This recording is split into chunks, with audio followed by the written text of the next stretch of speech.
scalping itu cuma soal cepat masuk, cepat keluar. Udah, padahal di pasar sekarang ini cuma modal cepat aja, itu nggak bakal cukup. Kenapa begitu? Coba deh pikirin.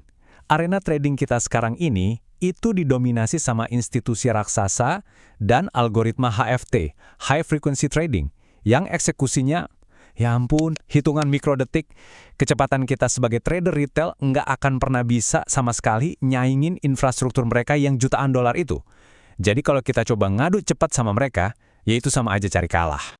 Nah, pernah ngerasa nggak stop loss-nya kena, harganya langsung berbalik sesuai prediksi? Atau pas entry breakout, ternyata breakout palsu? Itu bukan kebetulan loh, itu tanda-tanda kalau kita masih pakai cara lama buat ngelawan pasar yang udah modern. Jadi pertanyaannya sekarang bukan marketnya kok gini, tapi model scalping kita yang jangan-jangan udah harus di-upgrade? Oke, yuk kita bedah bareng-bareng. Di pembahasan ini, kita bakal bongkar habis-habisan soal scalping. Kita mulai dari mitos-mitosnya, lanjut bangun 4 pilar profesional, susun kerangka eksekusi yang tajam, dan yang paling penting, kita juga bakal bahas kapan kita justru dilarang buat scalping. Oke, kita masuk bagian pertama. Yuk kita bongkar dulu mitos dan kesalahan-kesalahan umum yang bikin para scalper retail jadi sasaran empuk di market. Lihat deh perbandingannya. Di kiri, ini senjata andalan trader retail zaman dulu. Chart pattern, indikator, ini semua kan data masa lalu ya. Nah, di kanan, ini realitanya sekarang. Pasar digerakin sama institusi pakai HFT, order flow, bahkan dark pools tempat mereka transaksi gede-gedean tanpa kelihatan. Jadi alat-alat lama kita itu ya jujur aja, buta sama apa yang sebenarnya terjadi di balik layar. Nah, karena masih pakai cara lama itu, akhirnya muncul deh 5 kesalahan fatal ini. 1. Scalping ngelawan arus besar dari time frame tinggi. 2. Pede banget entry di breakout pertama, padahal itu seringnya cuma jebakan. 3. Pasang stop loss super ketat di level yang udah jelas banget. Ini sih sama aja ngasih makan gratis buat institusi. 4. Nekat trading di sesi sepi, likuiditas tipis, spread lebar, ampun deh. Dan kelima, yang paling sering over trading, ngerasa harus selalu ada posisi di market. Poin pentingnya di sini nih, mindset kita harus diubah. Tujuannya itu bukan nyari entry sebanyak-banyaknya, bukan. Tapi nyari 1-2 setup yang probabilitasnya paling tinggi, yang benar-benar kita pahami strukturnya. Kualitas di atas kuantitas, selalu. Oke, kita udah tahu apa yang salah. Sekarang saatnya kita bangun fondasi yang benar. Kita akan bahas 4 pilar utama dalam scalping profesional ala institusi. 4 pilar ini tujuannya simple, mengubah fokus kita. Dari yang tadinya cuma ngejar harga, jadi paham mekanika di baliknya. Kita mulai dari bias structure, timing entry, session awareness, dan ditutup dengan yang paling penting, manajemen risiko. Pilar pertama, lihat dulu gambaran besarnya. Sebelum kamu buka chart M1, haram hukumnya kalau belum tahu arus besar di H4 atau H1 itu kemana. Institusi itu nggak pernah ngelawan tren gede, mereka ngikutin arusnya. Nah, tugas kita sebagai scalper itu cuma numpang di ombak besar itu, bukan coba-coba ngelawan. Jadi analisis top-down itu wajib nggak bisa ditawar. Lanjut pilar kedua. Nah, untuk paham pilar ini, kita harus ngerti dulu apa itu zona likuiditas atau liquidity pool. Gampangnya, bayangin ini kayak pom bensinnya market. Di mana itu? Ya, di atas swing high atau di bawah swing low yang kelihatan jelas banget. Di situ, ribuan stop loss dari trader retail numpuk.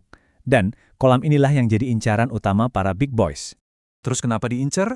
Gini logikanya. Institusi itu kan mau jual dalam jumlah masif ya.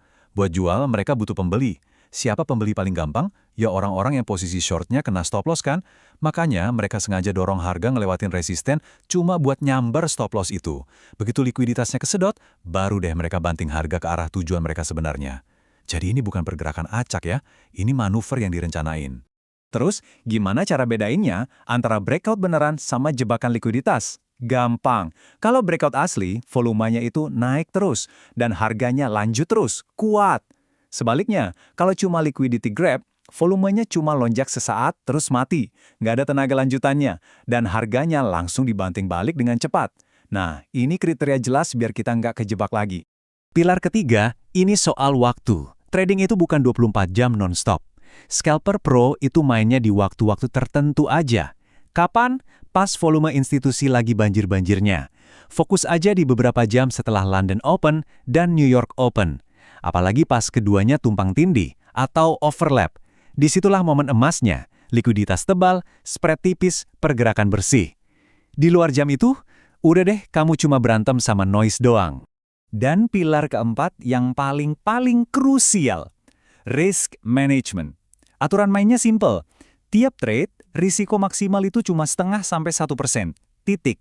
Nggak ada tawar-menawar. Kenapa kok kecil banget? Karena gini, scalping itu kan frekuensinya tinggi, yang artinya variasi hasilnya juga bakal tinggi. Pasti bakal ada masanya kita kalah beruntung. Institusi itu bisa bertahan bukan karena mereka selalu benar, tapi karena risk management mereka canggih. Pas market lagi liar, mereka kecilin ukuran posisinya, jadi resiko dalam rupiah atau dolarnya tetap stabil. Ini kunci buat bertahan jangka panjang.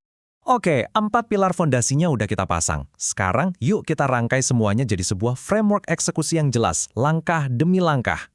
Gini alur mainnya. 1. Tentuin dulu bias di H1 atau H4. Anginnya kemana? 2. Tandain liquidity pool-nya swing high atau low terdekat. Terus, sabar. Tunggu harga nyamperin ke sana. 3. Nah ini kuncinya. Jangan langsung masuk. Tunggu harga nyapu dulu area itu. Ambil likuiditasnya, terus ada rejection yang kencang. 4. Baru deh kita entry pas ada konfirmasi penolakan itu. Terakhir, pasang target yang realistis. Risk reward 1:1,5 atau 1:2, itu udah bagus banget. Jadi, lihat kan bedanya? Ini bukan lagi soal nebak-nebak 5 pip. Ini soal eksekusi yang presisi berdasarkan pemahaman mikrostruktur pasar. Tiap entry kita ada alasannya, yakni mengikuti jejak institusi yang lagi berburu likuiditas. Dan sekarang bagian terakhir, mungkin ini yang paling sering dilupain orang, disiplin paling penting buat seorang trader pro, tahu kapan harus minggir dan nggak ngapa-ngapain.